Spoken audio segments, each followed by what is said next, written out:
Though seemingly unimaginable, there will be no Black Nazarene procession this year. Despite this, both the authorities and devotees are busy with their respective preparations for the highly anticipated event. Daniel Manalastas tells us more.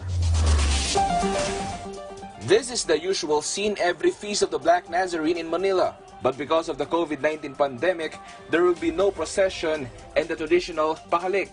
Heaven, who has been a devotee for almost 3 decades, respects the decision of the local government and the Quiapo Church to implement a different way of celebrating the feast.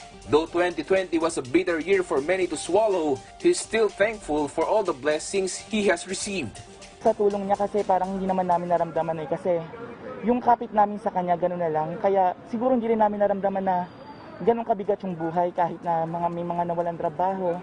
May mga instrumento siya na ibinibigay na para iparamdam niya sa amin. Quiapo Church says it is coordinating with the Manila Police District and the LGU to strictly implement social distancing should devotees flock on January 9. Quiapo Church adjusted instead the time to put in place the image of the Black Nazarene to its devotees by visiting different parishes.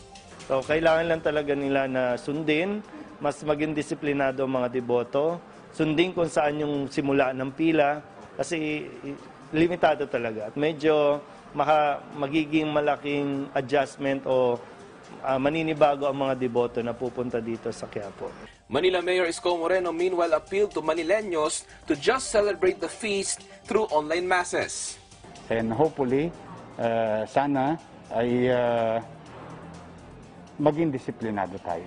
And we can still continue to talk to Jesus, to God, solemnly in our respective places. Daniel Manalastas for The Nation.